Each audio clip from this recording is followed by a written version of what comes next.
Hi. In this video, I'm going to go over some options you have for giving feedback in Blackboard when you're using the Grade Center and when you're collecting student submissions via the Grade Center.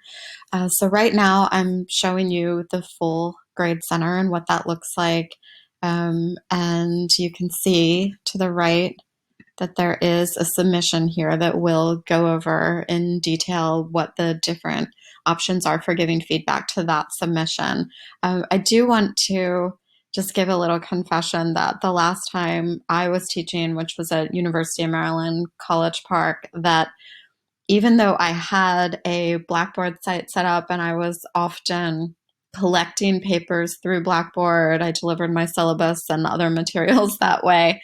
I was most of the time printing out my student submissions and handwriting my feedback and carrying a huge stack of papers to class and handing feedback back to students that way, even though at one point I was simultaneously also teaching at another school online and solely getting in submissions and giving feedback online at that school. For some reason, I was really stuck in wanting to give very detailed feedback on all of my student papers. And that ended up, reflecting back on it now, just not being a very efficient way for me to give feedback to students. I was super, super detailed in all of my comments because that's how I tended to be when I was writing comments versus doing it online in a different format. And it also wasn't necessarily depending on what the assignment was, the most helpful way for me to give feedback to those students. So there are ways that when you're considering the different reasons pedagogically why one type of feedback is better than others, that using these Blackboard tools can be really helpful because they give you a little bit more flexibility and just creativity with giving feedback to students. So now that I've given my spiel, this is how you can can give feedback to students in Blackboard. So I'm going to click into in the full grade center right where I see that this item needs grading. I'm going to click on that little gray arrow and go into the attempt. So the assignment that's been submitted will appear here, and you can see where I did already start giving some comments using the different tools, and I'll demonstrate those tools for you. You can always download the submission. As I mentioned, this was what I did. Download the submission here, print it out, give comments to students. Digitally, if when remote teaching and teaching online, you can also, type in your Microsoft Word document using track changes. You can add comments, notes to the Microsoft Word document, and then upload it back to students. You would do that by clicking on this little gray arrow. And, when you type in the grade and you can type in any feedback to the learner, and you can actually switch languages here. But you can attach, and you can also actually, there's a full editor where you can, change the font and write in a larger font size and highlight your different notes there as well, if you'd like. You can also attach things here. So this is where if I had downloaded this document and had decided that I was going to give, track changes, kind of comments back or notes in Word, if that's easier for me, and save it as a different file name, I might re-upload it here by using this little paperclip icon. I can also just use what's called the inline editors here. So again, I just use this little gray arrow to collapse that so that the file that's been submitted, which is just an old syllabus of mine, is a little easier for me to see. So when this is open, I can click on these items that are here in order to help me give feedback on this document itself. And this is then saved, as you can tell, because I had written this earlier, this is just saved there for students. You can delete, whatever you need to if you need to delete something.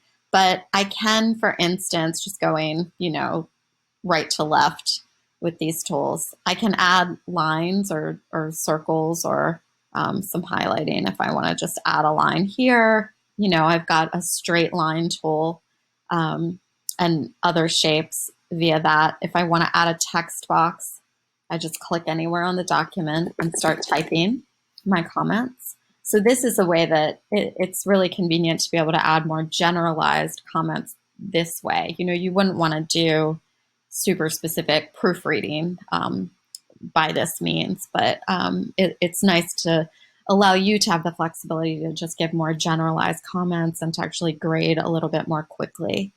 I can also add notes.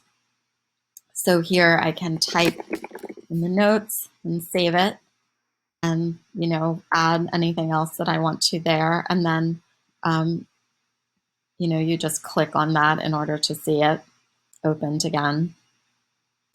And here I can add different stamps or an image if I want to potentially add an image to something, if it's a project type document, for instance, where students are already including images or should be including images, I might actually add, a suggested image there instead of what they have or what might seem like it's missing. And then these are the types of drawing tools. And I can actually use, the eraser after I've drawn something there. But if I click on the drawing tools and, just start kind of freely drawing on something, maybe this is my delete that symbol. Or if I want to just sort of highlight something and then, potentially go back to adding a text box, I can do it this way.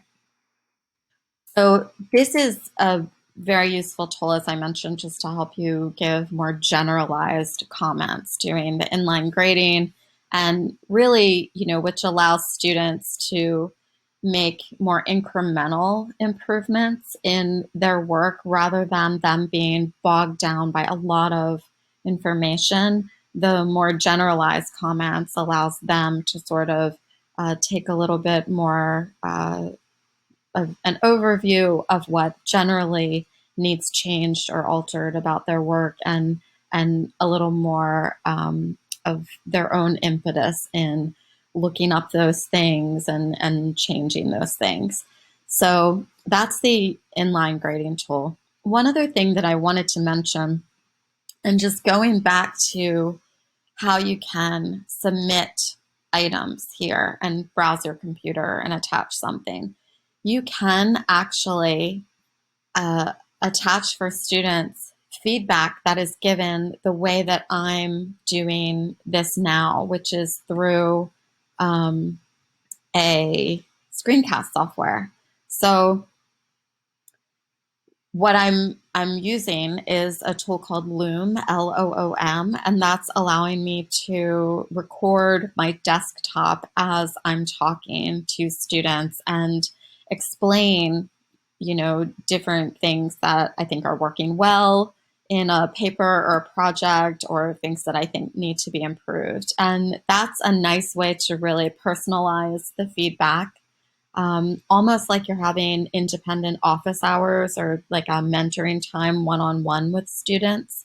And so Loom, as I mentioned, is a way of doing that. Also, Screencast-O-Matic is a nice tool online that can be used for recording a screencast video where you're giving feedback to students.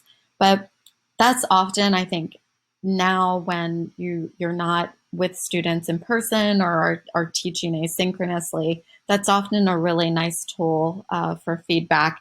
And especially as students are turning into you a project that is potentially not viewable via this editor. such as when they've developed a website or when they've turned in a project via VoiceThread or some other link, that you can actually give feedback to them by recording what you're seeing rather than having to type up very detailed, individualized comments. So just another little tip. And again, just add any kind of MP4 or MP3 file via the little paperclip symbol and browsing your computer and then submitting the file. So if you have any questions about any of this, please feel free to reach out to the IDEA team at ssw.umaryland.edu. And thanks so much for listening.